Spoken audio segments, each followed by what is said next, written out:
genetically awesome. Captive breeding of Mongolian wild horses began in 1901 with a herd of only 28 animals.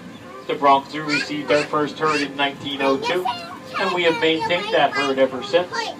We're also happy to report that Mongolian wild horses are being reintroduced into the wilds of Mongolia and southern China from both North American and Asian zoos.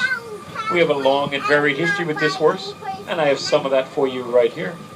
The first accounts of Mongolian wild horses come from rock engravings, paintings, and even cave drawings that date back more than 20,000 years.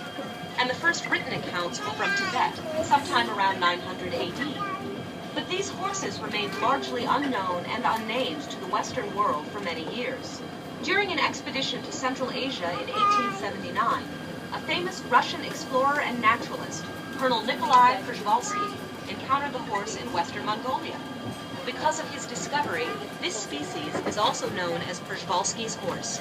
Even though our professional researchers sometimes have difficulty spotting the animals they wish to study in the wild, both Mal and myself will be able to pinpoint the animals in our enclosures for you today, even if they're not necessarily in plain sight.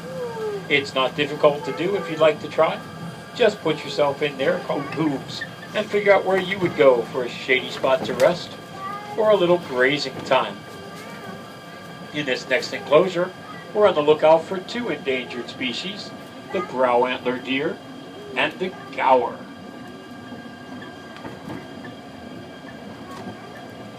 And they too have chosen to be on the far side of the exhibit, so we'll catch up with them just shortly.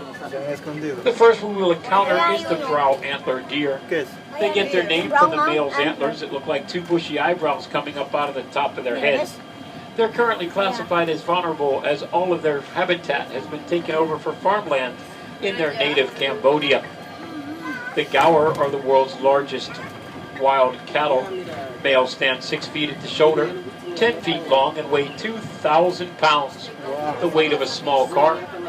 With their incredible horns and size, a gaur can take on anything, even a tiger. What threatens these beautiful creatures is lack of an Asian habitat and diseases they catch from domestic cattle. So here's our herd of brow antler deer in the front. Ladies, stay out, don't look for any antlers. And to the far end, you'll see the gaur standing in the back. The largest, darkest one in the center, that's our alpha male. His name is Eddie. Eddie gaur. The two little guys without horns are our baby gaur, born here last summer. They're part of our species survival plan. And here's more on that. Here at the zoo, we help gaur and brow antler deer and many other species by participating